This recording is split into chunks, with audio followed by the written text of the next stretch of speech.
Hi hello అండి, ఎలా ఉన్నారు? నేనైతే చాలా చాలా బాగున్నాను. మీరందరూ కూడా బాగుండాలని మనస్ఫూర్తిగా కోరుకుంటున్నాను.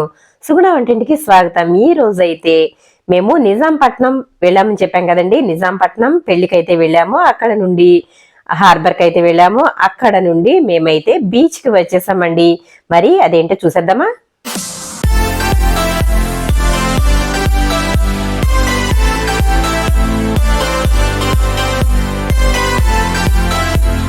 నిజాంపట్నం లోకి అడుగు పెట్టగానే మనకి ఇక్కడ ఇండియన్ కోస్ట్ గార్డ్ స్టేషన్ అని కనిపించిందండి. ఇది కోస్ట్ గార్డ్ స్టేషన్ అట. అలాగే మేము హార్బర్ నుంచి బీచ్ కి వెళ్లే దారిలో ఇది అయితే కనిపించింది. చూడండి ఒకసారి. ఇది కూడా సముద్రమేనండి, కాకపోతే పక్కన ఉన్న ఒక పాయ అన్నమాట. చూడండి, ఇక్కడ చేపలు పట్టే బోట్లు అయితే చాలా ఉన్నాయి. ఇవన్నీ కూడా వేటకెళ్లే బోట్లు అంటండి. మొత్తం కూడా ప్రస్తుతానికి అయితే మనకి వేట అనేసరికి తెల్లవారుజామునే వెళ్ళిపోతారట. ఆ తర్వాత ఇవన్నీ కూడా సాయంత్రానికి అయితే ఇలాగా ఇక్కడ అయితే పెట్టేసి ఉంటాయంటండి. చూసారా ఎన్ని బోట్లు అయితే ఉన్నాయో. మొత్తం అంతా కూడా ఇక్కడ ఫిషింగే కదండి, కాబట్టి ఇక్కడైతే ఇలా పెట్టేసి ఉన్నాయి. ఆ తర్వాత మేమైతే ఫైనల్ గా బీచ్ కి అయితే వచ్చేసాము. ఇదేనండి నిజాంపట్నం బీచ్. కార్ అయితే ఇది లోపలికి వెళ్ళలేదు కాబట్టి నడుచుకుంటూ వెళ్తున్నాము. చూసారా? హాయ్ అండి, మేమైతే బీచ్కి వచ్చేసాం.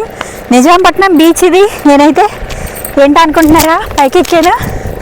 చూడండి, ఇదంతా చూడండి ఒకసారి. ఇక్కడి నుంచి మనం కిందకి దిగచ్చు, కానీ రాళ్ళు కాబట్టి జారిపోతాయేమో మనం చెప్పలేము. కాబట్టి నేనైతే కిందకి దిగే సాహసం అయితే చేయట్లేదు. చూడండి ఒకసారి. అక్కడికి వెళ్ళి అయితే ఇసుకలోకి అయితే దిగుదాము. ఇదంతా చూసారా, బోట్లు వస్తున్నాయి చూడండి. ఇదంతా సముద్రం. నిజాంపట్నం ఊరి చివరండి. మ్యాప్లో అయితే ఇదే చివరి ఉంటుంది. చూడండి, ఇదైతే బీచ్. అదిగోండి పడవలకి చూడండి, ఫిష్ పట్టుకుని అలాగా వెళ్తారా వాళ్ళు. చూడండి ఒకసారి. చేపలు పట్టుకునే వాళ్ళందరూ, మత్స్యకారులు వాళ్ళందరూ. ఇక్కడ చేపల వేట ప్రధానంగా జరుగుతుంది కాబట్టి ఎక్కువ అవే బోట్లు వెళ్తూ ఉంటాయి. చూసారా, ఇప్పుడైతే మనకి రోడ్డు కూడా వేస్తున్నారంటండి. డైరెక్ట్గా సముద్రంలోకి అయితే చివరికి అయితే వెళ్ళొచ్చు. ఒక 3 కిలోమీటర్ల వరకు అయితే ఉంటుందంటది.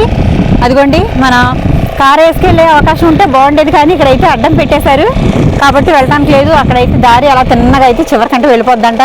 ఫ్యూచర్లో అది వేసేస్తే కనుక కారు వేసుకుని వెళ్ళిపోవచ్చు. అదంతా కూడా చూడండి, బీచ్లో జనాలు ఎంజాయ్ చేస్తున్నారు. చూసారా,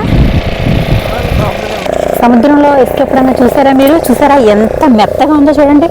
అసలు జల్లించిన ఇసుక కూడా ఇంత మెత్తగా ఉండదండి. చూసారా? ఈ ఇసుక మీకు ఎందుకు చూపించానో తెలుసా? మనకి టైం మిషన్ ఉంటుంది చూసారా, దాంట్లో అలాగే పేర్లు ఇక్కడ తయారు చేస్తారండి. పేర్లు మనకి బీచ్ చివర పేరు బియ్యం గింజ మీద పేరు రాసి ఈ ఇసుకేసి దాంట్లో కిచెన్స్ తయారు చేసిస్తారండి. చూసారు కదా, తాబేలండి చనిపోయింది. ఇసుకలో నుండి బయటికి వచ్చి పాపం చనిపోయింది ఇది. చూసారా తాబేలు? ఈ కన్నాలు ఉన్నాయి కదండి, ఈ హోల్స్ వచ్చేసరికి పీతల కన్నాలండి ఇవి.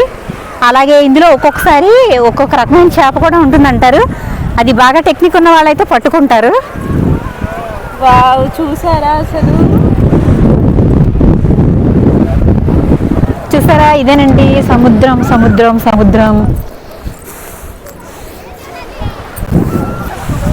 ఈ ఒక్క తాబేలే కాదండి, బీచ్ లో దగ్గర దగ్గర ఒక 10 వరకు తాబేళ్లు అయితే ఉన్నాయి. ఈ తాబేళ్లు చూడగానే అసలు మనసు అయితే తరుక్కుపోయిందండి. చాలా బాధ అనిపించింది.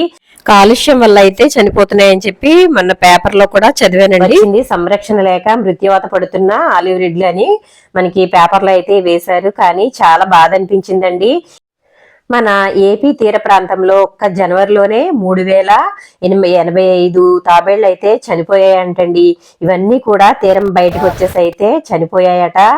ఈ తాబేళ్లు మనకి సముద్రం అడుగున ఉన్నా కూడా 40 నిమిషాలకు ఒకసారి శ్వాస తీసుకోవడానికి అయితే బయటకు వస్తాయటండి.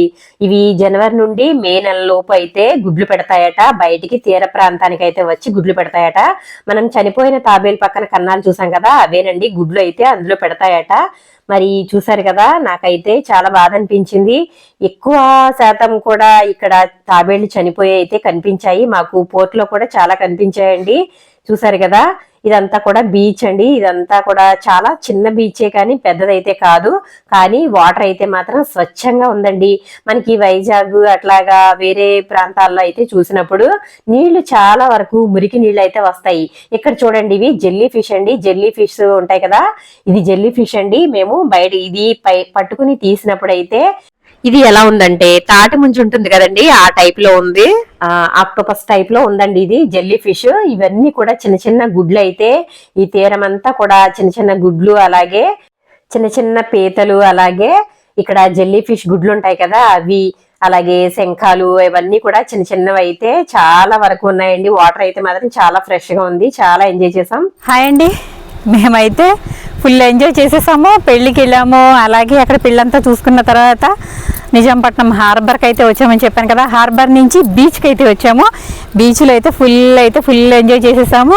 మరి ఇదిగోండి, ఇదే మన బీచ్, నిజాంపట్నం బీచ్ అండి ఇది. చూసారు కదా.